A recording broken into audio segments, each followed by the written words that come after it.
Përshëndetje të nderuar miqtë e mi, përshëndetje të dashur ndjekës, ja ku po ritakohemi sërish së bashku në kanalin Monitor TV. Këtë herë për të sjellur pranë jush edhe një herë ngjarjet edhe dinamikat që në fakt po ndodhin brenda shtëpisë së Big Brotherit, por këto situata po prekin edhe pjesën e jashtme. Në diskutimin e djeshëm që Laert Vasili pati me Gjestin, si që duket janë ofenduar edhe prekur shumë njëkohësisht edhe familja e Eglit në këtë rast. Ato kanë reaguar në Instagramin e Eglit, menaxhuesit të cilët menaxhojnë Instagramin, duke shkruar: Laert me që ke bërë si i lexuar dhe i informuar kaq duhet ta dije. Allahu Ekber, do të thotë Zoti është i madh. Nuk thuhet nga terroristët, nuk thuhet nga ata që presin kokat. Jepni fund deklaratave të tilla kur nuk keni informacion dhe nxisni përçarje, kur ne si popull mburemi për tolerancën fetare. Ka që në fakt ky reagimi që ka ardhur në Instagramin oficial të Eglit-Akos. Ne kemi mësuar nga jeta e Eglit që Egli është rritur në një dashuri të bukur fetareske nga një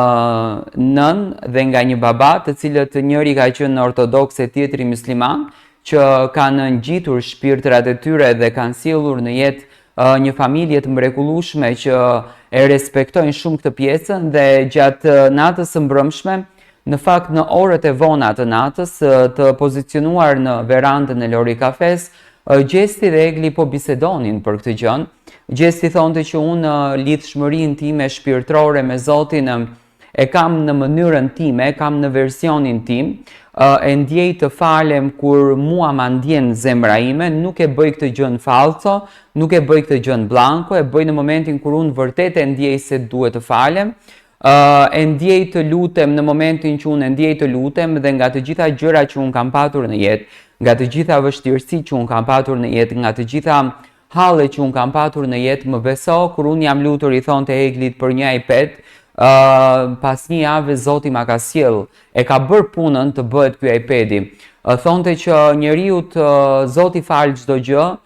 fal dhe zinan, fal dhe të gjitha mëkatet më të mëdha. Zoti është shumë falës në këtë univers, ja tregonte Eglit këtë gjën, por thonte ne duhet të ruhemi nga mëkatet e mëdha, se mëkatet e vogla, çdo njeri bën mëkate të vogla, mëkatet janë çdo ditë. I thonte që ne mund të mëkatojmë në mënyrën se si flasim, ne mund të bëjmë gjunaje në mënyrën se si ne i shpjegojmë gjërat, ne mund të bëjmë gjunaje në thashethemet për ndonjërin nga njëri tjetrin e këtu. Domethënë ato janë gjunaje të vogla që Zoti i falën. Të paktën kështu e përshkruante Gjesti këtë ndjesin, por mbi të gjitha tha ne duhet të jemi shumë racional, ne duhet të jemi shumë të vëmendshëm për çdo fjalë që themi. Dhe gjatë bisedës që po bënte me Eglin, Egli-Tako ishte ajo që i thonte që duhet të vendosim shpirtin ton në besimin ton dhe ne të gjykojmë veten ton për atë që ne bëjmë, jo të marrim thashethemet, jo të merremi me faktin se si duhet besojmë, se kush është më i mirë apo jo. Rëndësi ka që ne të gjithë duam njëri tjetrin dhe duhet të jetojmë në një komunitet të përbashkët, të lumtur me katolikët, me ortodoksët edhe me muslimanët. Domethënë, kjo çështja fetare u bë një fenomen tabu brenda shtëpisë së Big Brotherit, që në fakt ngriti shumë pikpyetje dhe që Gjesti i tregoi që unë e kam përdorur betimin në Zot shumë në Big Brother në momentin kur askush nuk më besonte, në momentin kur edhe ti si partnerja ime në thonjza ma vështirësoje shumë bindshmërinë dhe mua më duheshte që unë të betohem, që ti ta kuptosh që vërtet nuk është ashtu situata, por jam natyra e njeriut që po buzëqesh, po kënaq me buzëqeshje,